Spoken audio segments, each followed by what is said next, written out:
I'm Dietrich Farr, listening to Jack Dapper Blues.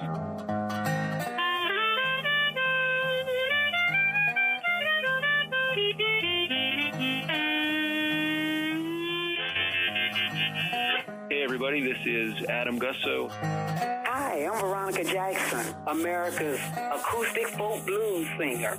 You're listening to Jack Dapper Blues.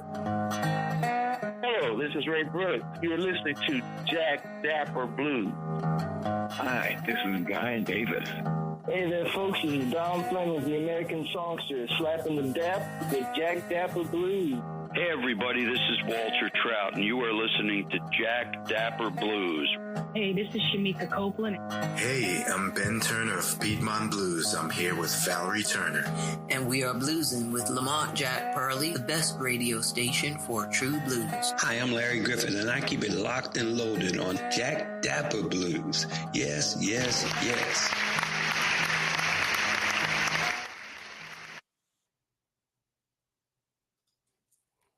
What's happening? What's happening? What's happening, blues people? How y'all doing today? What's going on? Are y'all excited? It is June 19th, for some, Juneteenth. And I say for some, we're going to get into that because there's so many regions in the Americas that had their moment of celebration of emancipation. It all does not fall on Juneteenth, but Juneteenth is significant nonetheless. There's also August 8th and others. We'll get into some of these things. Let me just say, hold on, I'm sorry. So this, can you see it? Yeah, that's a drink that I drink when I'm working long hours like today, and I need some energy. Mrs. Pearlie sells it. These are extreme super greens. You can get a pack of 15 or a whole month pack. It helps for gut health. It's a daily nutritional blend. What I would suggest is if you are interested, you can either drop a line here on a feed or get in contact with me and I'll put you in contact with Mrs. Pearlie. But you will see or possibly, hopefully not hear me drinking this while we're doing this live. Let's see who this is. Okay, that's Brother Walto. All right. So, yeah. So, we're going to talk about Juneteenth. And not just about Juneteenth, but Juneteenth and Black traditional music, right? Juneteenth, Black folk narrative, Juneteenth, and African American folklore. These things go hand in hand and are significant for many reasons, right? And we also have to understand the melanated indigenous community that was already here as well. I don't know if you've read in the very first, I wish I had it right here, the very first issue of the African American Folklorist newspaper, my featured article was "Why Aren't Black Indians a part of Black History Month?" Right. So there's several things that kind of come together in this space. Excuse me, but all in all, we're going to discuss the significance of Black folklore, African American folklore, and its relationship with Juneteenth. First, if you want the magazine, I have 3 here. Let's see what we got here. I want you, those who have not seen it, I want to show you how they look.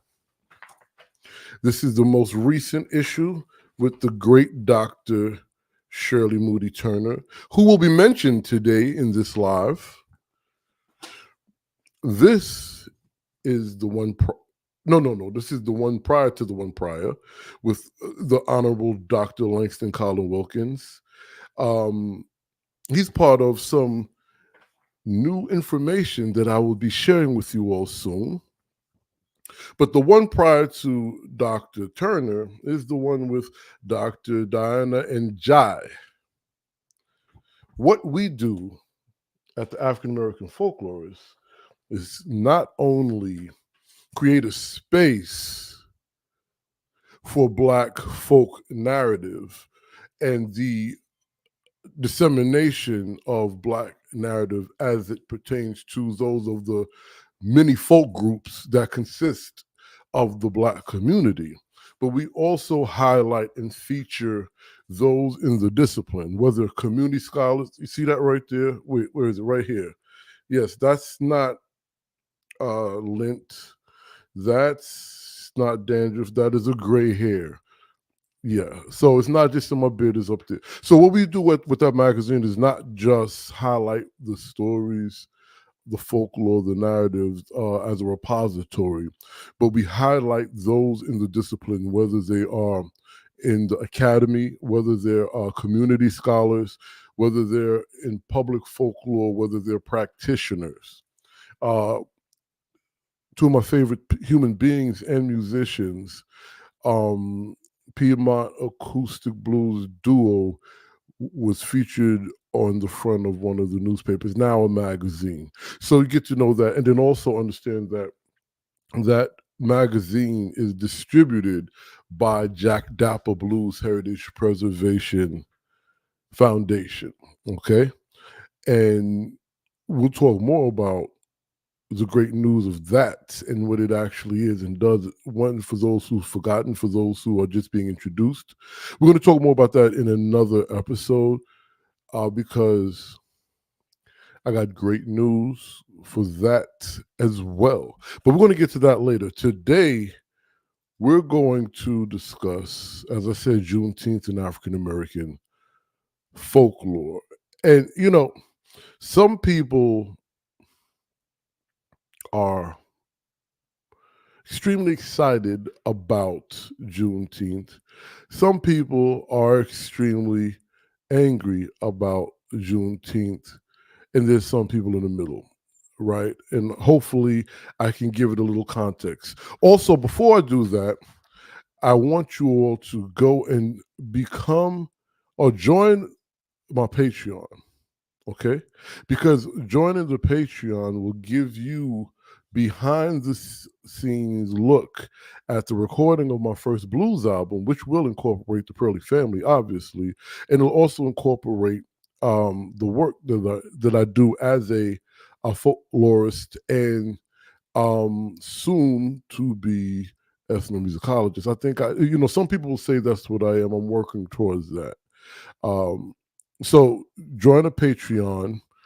And you can get first glimpses, listens, and behind the scenes of this whole process, as well as other things, okay? And also join the chat.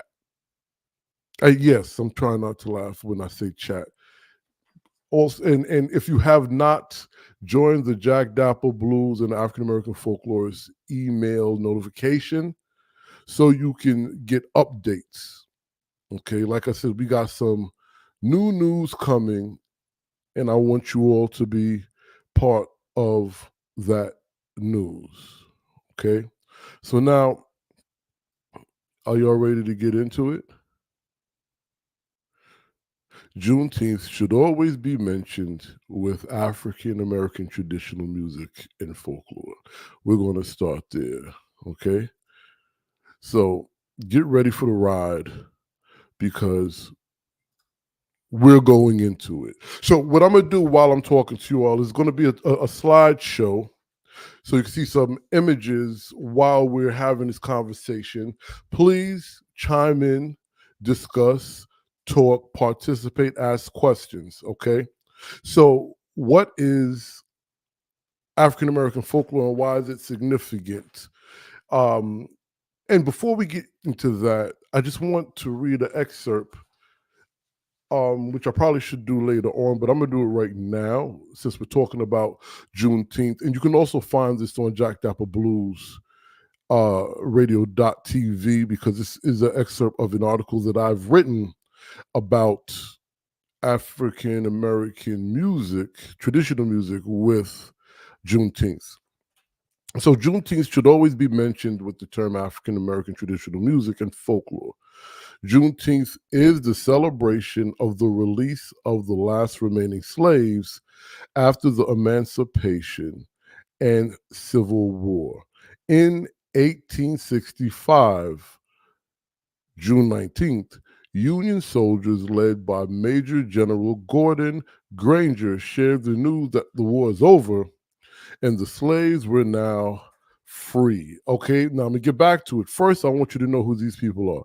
That's John Wesley Work III, who was very instrumental in the collection, the writing, the documentation, and forward movement of Black traditional music. He comes out of a long line of Fisk graduates. He himself is a Fisk graduate. He is a doctor.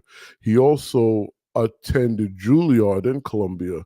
He's written many songs, and he is the person who interviewed, the first person to find an interview. Not that he was lost, but he's the first person to find and interview McKinley Morganfield. Do you all know who McKinley Morganfield is? Yes, it is Muddy Waters. So check out the plantation recordings that feature Dr. John Wesley Work III interviewing Muddy Waters while Muddy Waters is doing a slew of songs. One of those songs, actually two of those songs I play, which is Country Blues and I Be's Trouble. Now, Alan Lomax gets the credit, but it's John Wesley Work who did it. It was an assignment, a project of Fisk in collaboration with the Library of Congress. It was John Wesley Work, Alan Lomax, and one other person, I forget the gentleman's name. Also, you can see my interview with a brother named Gio, who went to Fisk. Dr. Todd Lawrence is part of that interview, and brother Gio, who's a musician, esteemed musician and scholar, shares with us the background and the history of the Work family, including John Wesley Work III and its relations to Fisk University. Then you'll also see Zora Neale Hurston, who was an anthropologist, folklorist, and ethnomusicologist. She comes from the line of some people that we'll be speaking about today, right? And she's another one who documented, presented, recorded, and wrote about Black folklore and folk life. She comes from what's considered the literary section, right? Through literature, she shares this. Through literature, she finds this. But she also does it through collective memory, which is something else we're going to talk about later. Now, I say all this because, again, it says, what is African American folklore? Why is it significant? These are two of our legendary scholars who are in the community and documenting our folklore, folk life, and music. But what does that have to do with folklore? What is that? The Emancipation Proclamation and Juneteenth. So now, to get back to some of this, I just want to get back to giving you pretty much what Juneteenth is, right? So we left off, General Gordon Granger shared the news that the slaves were now free in Galveston, Texas. Ironically, this freedom came after the actual date of 1863, when Lincoln made his declaration. Though the first document celebration of the Emancipation dates back to March 2nd, 1807. When Congress passed a bill to halt the importation of slaves into the United States effective January 1st, 1808, which prompted Absalom Jones, a pastor at St. Thomas's African Episcopal Church in Philadelphia, to call for a special commemoration of the ban. Let January 1st, the day of abolition of the slave trade in our country, be set apart every year as a day of public thanksgiving for that mercy, he declared. The 1808 ban fueled annual public observances, primarily religious gatherings in northern cities such as New York, Boston, and Philadelphia, called Emancipation Day. Okay? So now, Though the initial celebration of January 1st, 1808 was the first recording of Emancipation Day, June 19th then took on the name Emancipation Day, as well as Jubilee Day, now known as Juneteenth. In 1866, during the first celebration of Jubilee Day, aka Juneteenth, newly freed African Americans sang Black spirituals such as Go Down Moses, Go Down, and many thousands gone. In resemblance of Independence Day, they released a barrage of fireworks. The fact is, Texas was the last to free the slaves. You need to learn about Mississippi too, but we're not going to talk about that right now. Now, what does this have to do with folklore? Now, how did we start this off? You can't mention Juneteenth without mentioning Black traditional music, African American traditional music. So what they did as their first celebration was what? Sing Black spirituals. I mentioned John Wesley work because John Wesley work not only documented and recorded, but he also composed Black spirituals coming from Fisk University. The Jubilee singers, his mom, grandpops, and father all participated in the functions of the Jubilee singers, right? Which put to the forefront Black spirituals, a different kind of Black spirituals. And we're not going to get too much into that today. And you can also find his book, which I have somewhere around here with all these other books here. But music, Black traditional music, and Juneteenth go hand in hand. We also want to say, I also want to say, like I started off saying, don't think Juneteenth is the only celebration of Emancipation Day, right? Texas Juneteenth. Now, we just mentioned New York, Philadelphia, and Boston, right? But there's the August 8th celebration. There's the August 8th celebration that took place or takes place at the border of Tennessee and Kentucky, right? Now, what is significant about the August 8th? August 8th was chosen by Black folk. This is the day we're going to celebrate. This is what we know, but they made a conscious decision. It wasn't given to them. They made the decision. Okay, so remember August 8th, and you can look that up. Russellville, the Black Bottoms, they have a tremendous August 8th celebration. Okay, Paducah has a tremendous August 8th celebration. These are all Emancipation days. Okay, so now, what does this have to do with folklore? So before we get into that, let's talk about a couple of definitions. I don't want to get too classroomy, but these words for a lot of people are interchangeable, and I want to make sure you understand what these words are separately and what their functions are together. There's another word on there that I left off that I use a lot more often now, and that's conservation, right? If you go to my blues vlog 1, I speak of conservation because that's what I feel I do in my blues music, in my performance, right? I learn songs. The Honorable Corey Harris has taught me some songs. Jontavius Willis has taught me some songs. Valerie Turner taught me a song or two. If I'm not, yep. But what I like to do is take that traditional style and make current songs. So instead of preserving, I'm conserving, meaning I'm keeping it true to the tradition, but not keeping it in one place. And that's what a lot of us are doing, right? We're making sure the intangible tradition culture, the intangible folklore lives on and evolves as it should in modern day. All right, so now some definitions so I could go through this. And I forgot, yesterday I had the honor and pleasure to present this to some great folk, and I'm going to make sure they get a copy of this. They seem to enjoy it. They had great questions and they had great input, because what I love to do is make these presentations, lectures, and podcasts interactive. So those of you who are listening, don't listen passively if you can help it, right?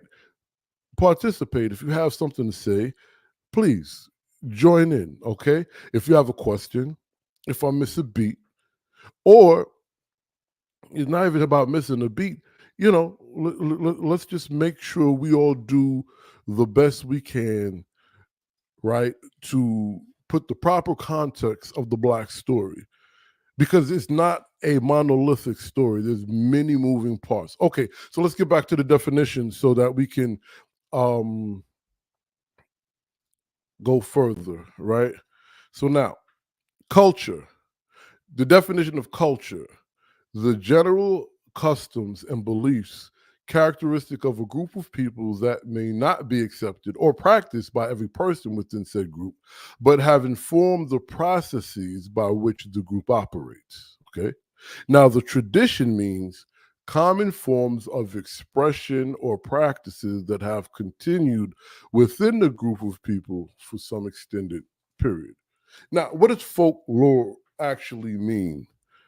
So folklore is the traditions, beliefs, behaviors, interactions, expressions, art, stories, knowledge, vernaculars, and group practices of the people. It is the folklore, right?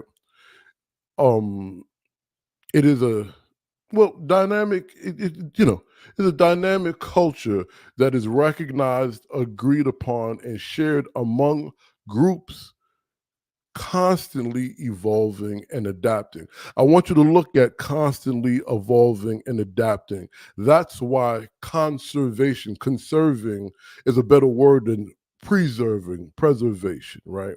Because it is constantly evolving, it is constantly adapting, but the root is there, but it kind of moves as needed with the people. And it's also looking at the patterns of culture and tradition, right?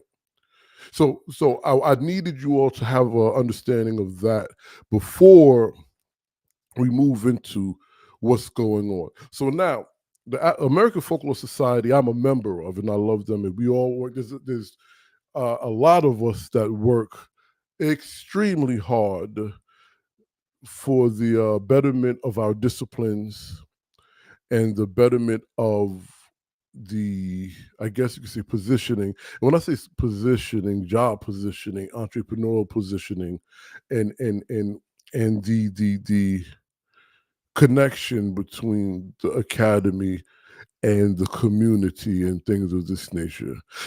So with that being said, I want to discuss actually the development of the discipline and the three men who actually kind of started this society. Now, I'm going to mention them, but I really want to speak about one. And when I say speak about, I don't want it to be a long conversation about these people, because it's not about that. But it's about the establishment of the discipline of folk studies, folklore in the Americas. And there's people who did in-depth research and studies on this, right? So I have the book here. I don't want to knock everything down, but you know what? I'll come back to the feed and drop some of these books and the author's name later.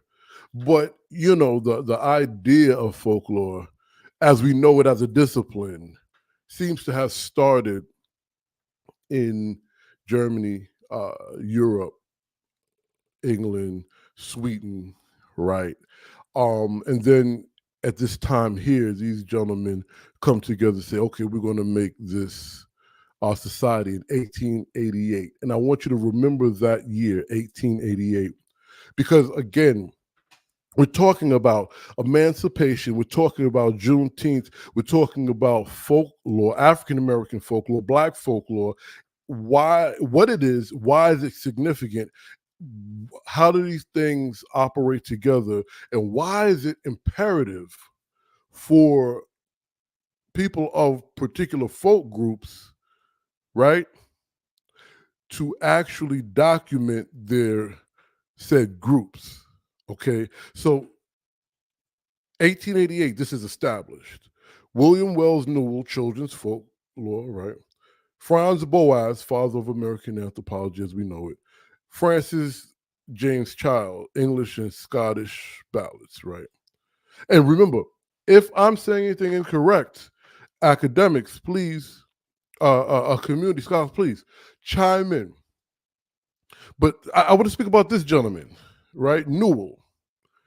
His mission with the discipline and the organization was to keep it scientific, right? Now, remember, I mentioned Shirley Moody Turner. She's not the only one, but she's one of the people that I quote based on the work she did with a book called Black Folklore and the Politics of Racial Representation.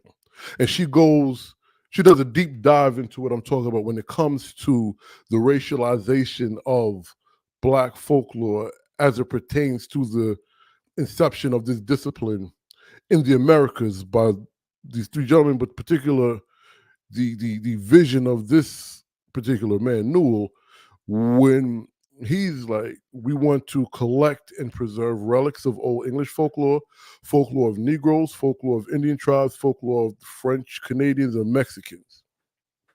Now, this is how I wrote it, but that's not necessarily how it was presented, because you have to also remember at the time these things were happening, there was a big class divide, right? Elite aristocrats, those are the ones who thought they were the, I guess, progenitors of culture. They would go to what they call the primitive, find something, then they would bring it back. Oh, this is so, it's really kind of condescending. And how this is fine arts. This is the beginning of fine arts, right? So it's racialized, but it's also a class specific, because what they were doing was preserving what they thought was primitive culture. So now here, there's no peasants. Let me just give it a little context. Let me backtrack. So in Europe, Germany, Sweden, that area over there, there's peasants. There's no peasants here in America, on the Americas at this time. So they couldn't approach it in the same way. What they had was, now you see what I have here, but this is not how it's worded. It's not relics of old English folklore. They're preserving relics of poor whites, uneducated whites, right? Primitive whites. This is how it's termed. I didn't say this. What they were also doing was preserving folklore of enslaved Negroes. And that's as far as I'll go with that description. What they were also doing was collecting and preserving folklore of what they called savage Indian tribes. And then, according to some of this time, French Canadians and Mexicans was a slur of itself. Okay. Now, remember, I just want to go back real quick. 1888. Okay. So why is that imperative? Because you see this woman right here. Wait, I'm sorry. My daughter made me some beads. I love wearing the beads, but you hear it when I'm moving. This woman right here, who I speak about all the time, and there's many people who know of her work. A lot of people know of her work as a poet. They know of her as being a poet, right? They know of her as being a writer, a literary, right? An educator. But Charlotte Fortin Grimke plays multiple roles in the Black narrative. She is actually the first to document, to record Black spirituals, field hollers in 1864, right? Why is 1864 an important number? First of all, it's already shown that it's 24 years before the inception of this. And that also is important because there's the omission of Black folklore. And when I say omission, of free Black educated people or community Black folk documenting their own folklore. This apparently, okay, so in 1864, Charlotte Fortin Grumke sets on the excursion from Boston to St. Helena Island, to the Gullah, south to Carolinas, to join forces with other educators to educate the newly freed slaves. And I mean, it's a lot happens. You see that link right there?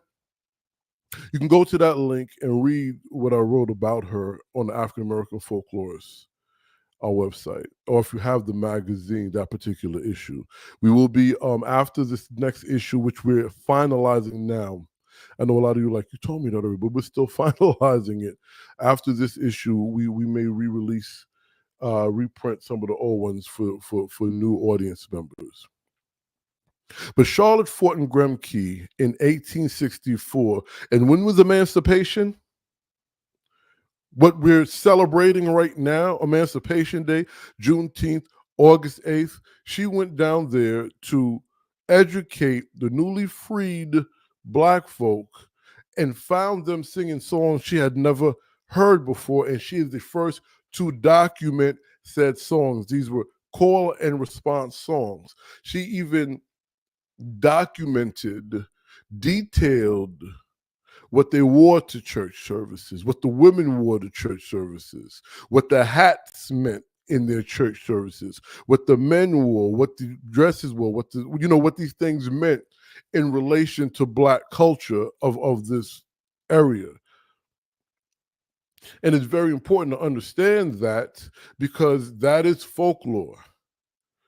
That is anthropology. That is cultural anthropology. That is, you can also say that's early ethnographic writing, autoethnographic writing, if you will, because she's also reflecting on how she feels interacting with people who she thought were her people, but found out that she had more in common with white educators than she had in common with her fellow Black newly freed slaves. So we when we go through this discipline, I'm not knocking the discipline, right? I'm not knocking the discipline at all. But what I'm actually saying is, it is taught, it is stated, it is projected as Black folk, Black educators, we were not involved. This is why emancipation, folk studies, folklore, all these things are relevant, because this woman, the methods that we use in this discipline, this woman was doing it in 1864. So you know she's doing it before then, and it is documented that she was doing this in 1864. So when you read her early works, you see her actually doing what musicologists and ethnomusicologists do, and that's writing out the stanzas of these songs that she heard these Gullah folk singing, or these folk of the St. Helena Islands, right? Let's move on. Again, there were Black folks doing the work of folklore, folk studies, ethnography, ethnomusicology, musicology. And these folk here, specifically these four, were known in the actual discipline. And let's go back here. They're mentioned in this book here. Okay? They're mentioned in this book here. Actually, Shirley Moody Turner has a lot of work on Anna Julia Cooper. I've come to know who Anna Julia Cooper was through the work of Dr. Turner. So now, I should be telling you all to go get that book and the other works that are done so you can have a better understanding. But what I will say is Anna Julia Cooper, Alexander Crummell, Paul Dunbar were doing the work in the late 1800s. They were telling the Hampton Folklore Society and the other main academic spaces that Black folk had not only folklore, but they can document their own folklore, not only through literature or the methods that are taught or even anthropological methods, right? But through shared memory, based on the experiences they had as Black folk. Ultimately, they were more than capable to document Black folklore, Black folk life, which encompasses culture, tradition, belief, behavior, expression, which would fall into music and all types of arts. Okay, now I'm sure you all know Paul Dunbar. I'll just introduce you if you didn't. Anna Julia Cooper and Alexander Crummell. Robert Russa Moulton was a writer, a literary educator. He was an academic. He also was admin for the Hampton Institute. Okay, the Hampton Institute and Hampton Folk Society are the same entity to a degree. Okay, and I say to a degree because there's different things that you get the book and you'll find out. But I just want to kind of set the tone and lead you in a direction to look deeper, but to also understand the connection of Black folklore, African American folklore, with Juneteenth and why these things go hand in hand, as well as traditional music. Now, I didn't mention the Honorable Prahlad today. I didn't mention the Honorable Prahlad today, but in my syllabus, he is in my syllabus, as well as Dr. John Roberts. Okay. Now, Dr. Roberts, in a writing he did in 1992, I believe, theorizing folklore, I believe. I just want to make sure. I think it's theorizing folklore was the issue, and it was part of the Journal of American Folklore, which is also in my syllabus. But let me not deter. I want you all to understand what what he was saying and why these things go together and why is it significant. Okay, then again we'll come back full circle by the end of this episode. So Dr. Roberts says, as we move into more modern times, well, that's what I'm saying, as we move into more modern times, Dr. Roberts argues that we must look at Black folklore through a Black lens, not a Euro lens, okay? So that was my summary of Dr. Roberts' argument. So now I'm going to give you his actual quote. And I just wanted to be clear with what I'm doing, okay? So this is his actual quote. The source of a perception of pathology associated with African American vernacular creativity derives from the fact that within a Eurocentric discourse of folkness, European folk are not only seen as the original folk, but also European folklore is seen as defining what folklore is. Okay? So what does that mean? What does that have to do with anything? Again, don't be afraid to chime in. If don't be afraid to chime in, right? Don't be afraid to chime in. But what does that mean? What he's saying in his writing, we are not an offshoot of how the Euro lens of folklore projects us. And why that's important, I should give context.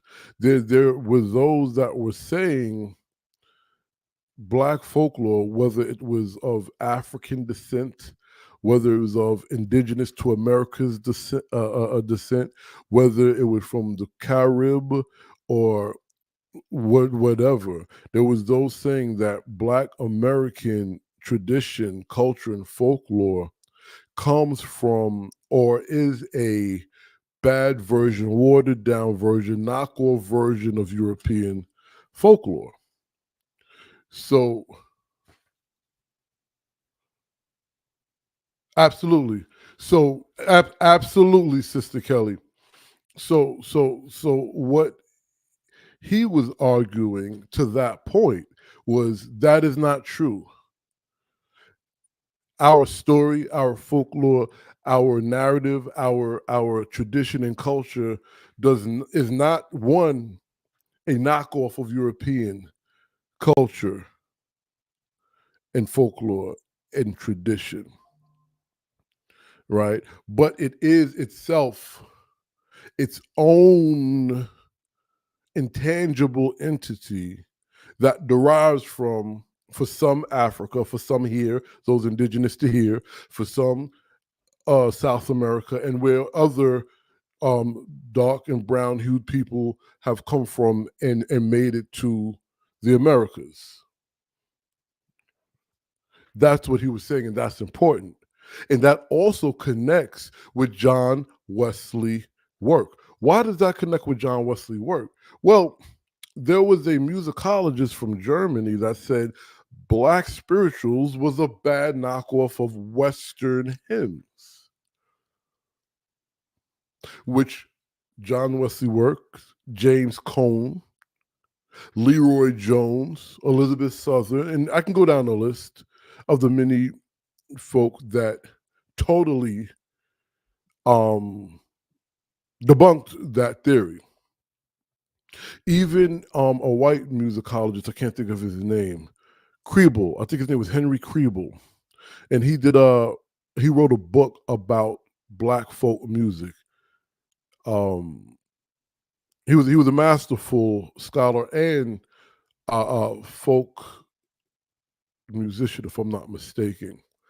And he also debunked this idea that Black spirituals was a bad knockoff of Westernized hymns, right? So I say this not in a divisive way, but to let it be understood the significance of what is African American folklore, why is it significant, the context of it, and then the scholars that informed the academy as well as the community scholars and those of the folk group, that yes, you're right. Your story, your culture, your tradition does not stem from the pig intestines of someone else, but you do get something from your roots, right? So let's keep it going.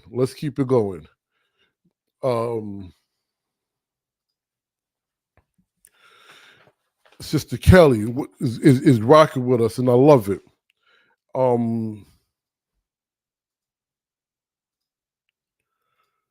Even more modern than Dr. Roberts or Dr. Pollard is Dr. Ebony Bailey, okay? And she also is a contributing writer for the African American Folklorist, right? And Sister Kelly, if you and or your husband do not have the time to write an article or what have you, we definitely want to feature y'all in our magazine, because the work y'all doing, the work you're doing, Sister Kelly, as a storyteller, and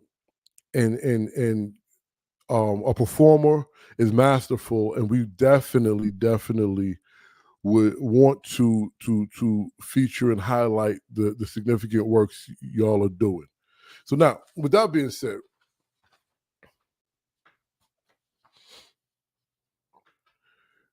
Dr. Bailey speaks of positionality and the concept of Black folk. And before I go into her quotes, I have to give context, right? And one of the main reasons I have to get context, and this goes to Dr. Addison, Dr. Wanda Addison. It was a group of us having breakfast or lunch in Portland. And she broke down why we cannot make the mistake and say, when we talk about Souls of Black Folk by W.E.B. Du Bois, we can't interchangeably use Black people and Black folk. Black folk is specific, right? Black folk is specific. It's a name, it's a title, has meaning, it has nuance, right? And well, I'm sorry. Definitely appreciate you, Sister Kelly. The term Black folk has nuance. It has meaning. Do you understand? Matter of fact, before I even get to telling y'all what Sister and Dr. Bailey speaks of, I want to give you the definition of Black folk as it pertains to W.E.B. Du Bois. And you know what I may do? I'm going to, as we say, freestyle. Oh yeah, no. We could do this. I'm going to freestyle with y'all real quick, and I'm going to send it. I'm going to upload this as we are doing this right now, so you can see what I'm talking about. Okay, because I want you to understand the significance of the term Black folk. So then you can understand the significance of what Sister Bailey, Dr. Bailey, is discussing. Okay? So let me just move this up here real quick. Boom. All right. So the definition of Black folk as it pertains to W.E.B. Du Bois and the book he wrote, or the many essays that he wrote that became the book Souls of Black Folk. Okay, so Du Bois's definition, and I know some people listening to this is like, you're actually quoting Du Bois, because I'm very, very I interrogate W.E.B. Du Bois all day, every day. Me and my brother argue about him. Me and a good sir, Dr. Rosa, we have, I wouldn't say we have debates, but we have very intense conversations, about Du Bois. So now, it's right here for you to see, but I'm going to read it out loud. Du Bois's definition for Black folk: with the Southern folk firmly positioned as a resource for Black culture, Du Bois works to enact his racial uplift narrative and thereby classist narrative, emphasizing that Black folk, Black, sturdy, uncouth country folk, still need guidance from a select group of non-Black elites. African American intellectuals after Du Bois, such as Alain Locke, used a similar prescription of racial uplift. Herderian thought and the folk. What does that even mean? See, you got to understand what's going on. And I also I stopped because I want y'all to read.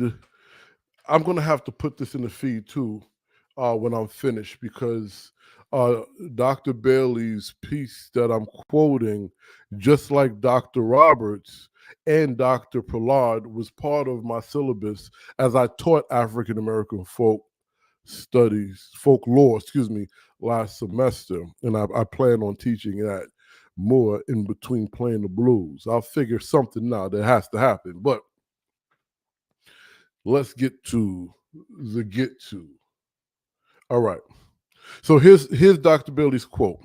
As folklorists, we must identify the construction of race and the mechanisms that denigrate, devalue, and dehumanize Blackness. She also states this now this goes to W.E.B., what I just showed you of W.E.B. Du Bois, right? Let me rephrase that. I'm linking this for you all to that. Which I believe she mentioned it in her piece as well, okay? This focus on the South coincides with early U.S. folklorists' concentration on plantation law. I love that word, plantation law. And again, this is connecting to this idea of Emancipation Day and the celebration, right? Allowing for African American Southerners, particularly Southerners who were formerly enslaved, to be predominantly positioned as the folk. This is imperative because we as Black folk are positioned as monolithic. One story, one group, one culture. We have many subcultures and folkloristic groups within the collective. So now let me just be very clear. This is imperative because we as Black folk, that is my ministry that was inspired by the quote from her writings, Dr. Bailey, okay? Now, I just want you to know the writing that she does for the African American folklores is visions from the past. You can go to the website. We have we've updated the description. It's not live yet, that update, but she has her own column, and it's called Voices from the Past. Voices from the Past, which speaks to the connection of folklore and Black literature. Okay. Now, again, I want you all to understand the purpose of this is not to be divisive. The purpose of this is not to knock down this or that or what have you, but to give you the context, one, and to understand what African American folklore is, why it is significant, why the purpose of putting to action the methods for Black folklore, and how it relates to Juneteenth. Again, Juneteenth, aka August 8th, aka Jubilee, aka Emancipation Day. Everything we discussed thus far and will to the end of this particular episode will inform you how this celebration falls in line to Black folklore, African American folklore, indigenous folklore here in the Americas, and the traditional music and everything like that, because a lot of it is how can you say it, from Charlotte Fortin Grimke, with that excursion in 1864 and hearing that music, documenting that music in 1864. The actual emancipation is what, 1863, right? Jim Crow, if I'm not mistaken, 1863. Reconstruction. All this is happening at the same time, and you're telling me that there were not people of the Black folk group documenting their tradition, their culture, the reaction to what's happening socially, societally, musically, politically, religious and spiritually, because you also have to remember that the AME Church is taking over as, and when I say AME Church, any faction of mainstream structured church begins or is being placed in place, they're the big churches of the community, and the folk belief practices, if you will, are now being ran out, going underground, being hidden, even meshing with some of these beliefs like Pentecost and things of this nature, right?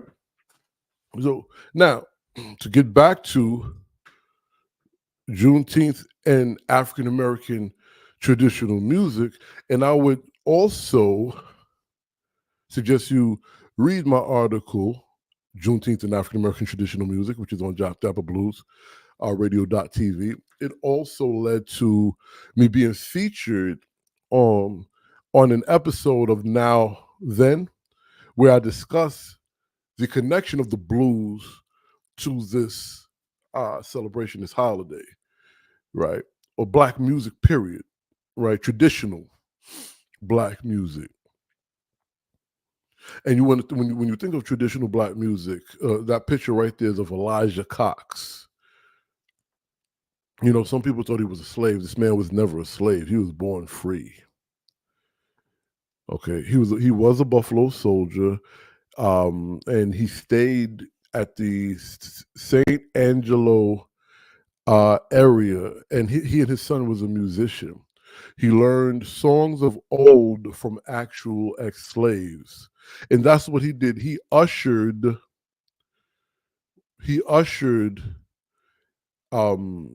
songs of old into the new world, or if you will, the new century.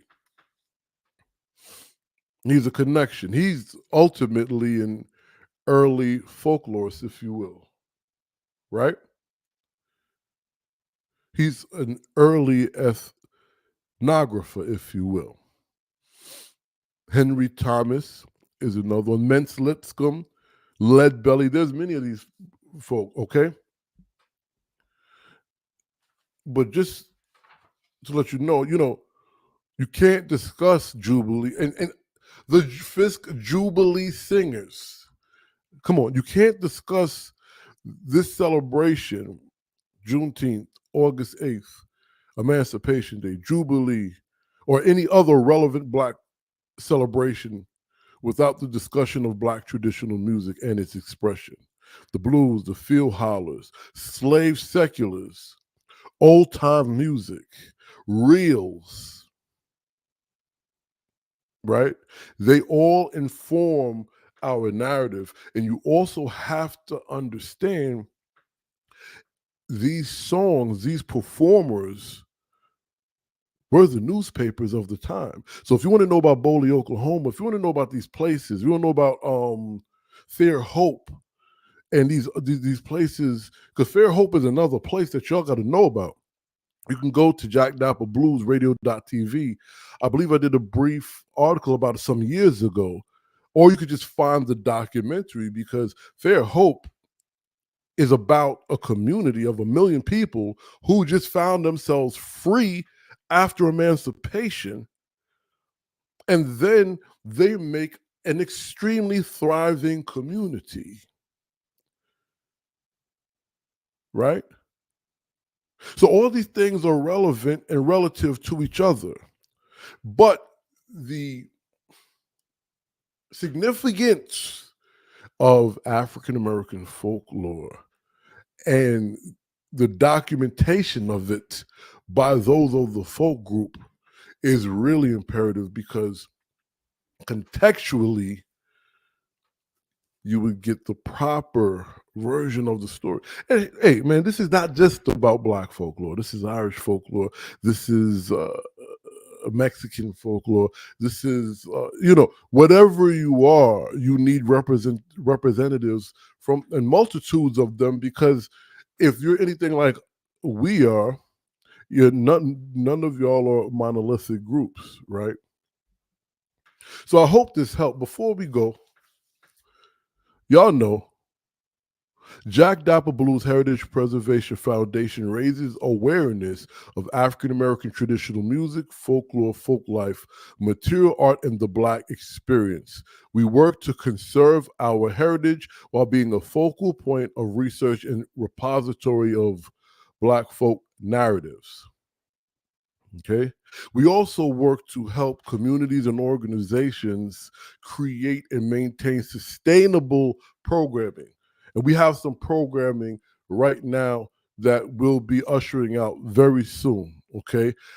We also distribute the African American Folklorist magazine. The African American Folklorist magazine is a hybrid print and online publication of peer-reviewed and curated written and mixed media content on Black American cultural expression and folklore, whose main objective is to be a platform for Black Americans to own and contextualize in our terms Black culture as it relates to, there goes those two words again, Black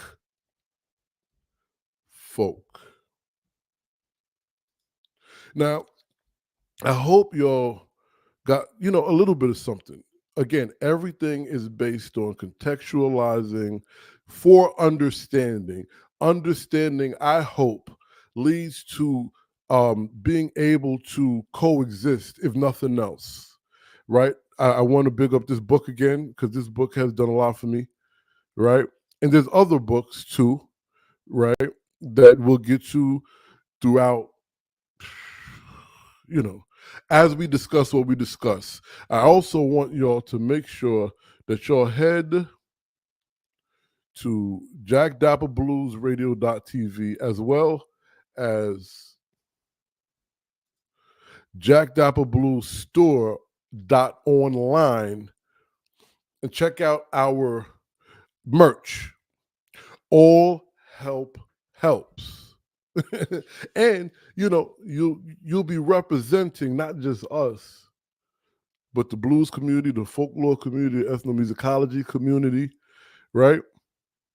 The communities of communities, and if you want to help the cause so we can keep and continue not just producing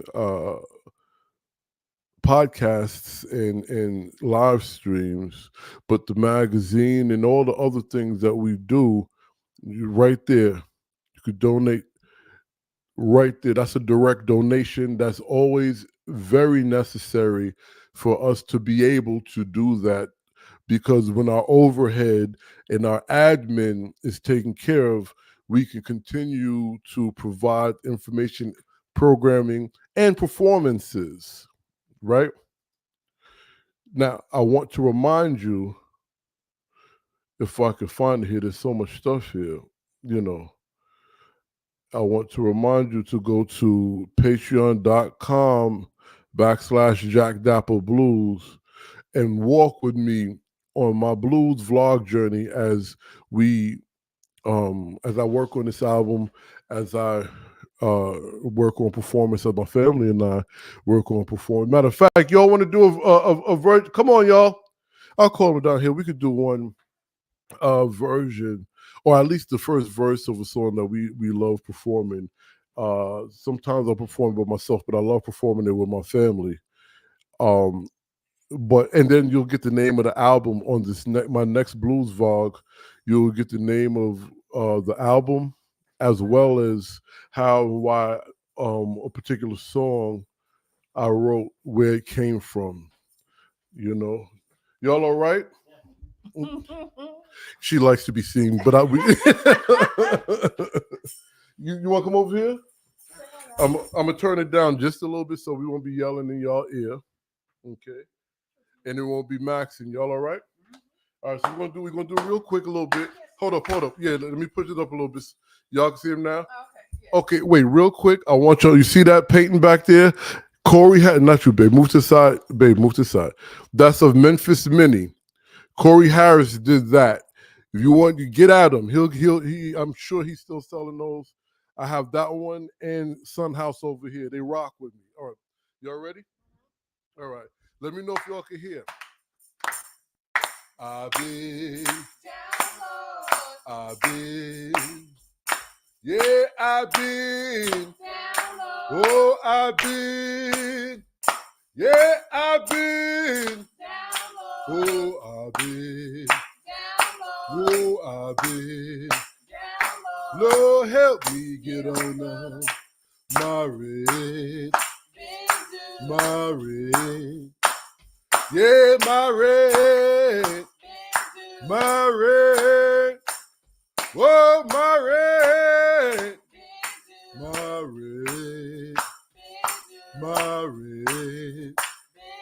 Lord, me get on my kinfolk,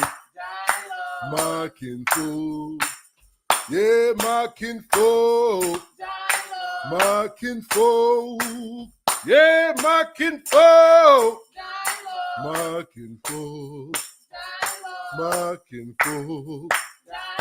Lord, help me get on up. You taking the church?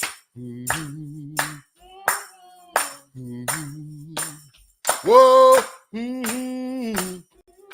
Oh. Yeah. Oh. Oh. Lord, help me get on. One more time. I've been. Whoa, I've been. Yeah, I've been. Whoa, I've been. Yeah, I've been. Whoa, I've been. Whoa, I've been. Lord, help me get on up. Thank y'all. That was impromptu. Remember, Patreon, you can also help us out if you go right now. Happy Juneteenth. Happy Juneteenth. It is something to be celebrated. Absolutely. And you know what? This is also Black Music History Month, right? So you got 2 for 1. And for me to continue doing that, please go to the Cash App, go to the Venmo, go to the PayPal, and also go to the Patreon. Take this journey with us, and let's keep on bluesing, good folk. That's all it's about, all right? Y'all have a good evening.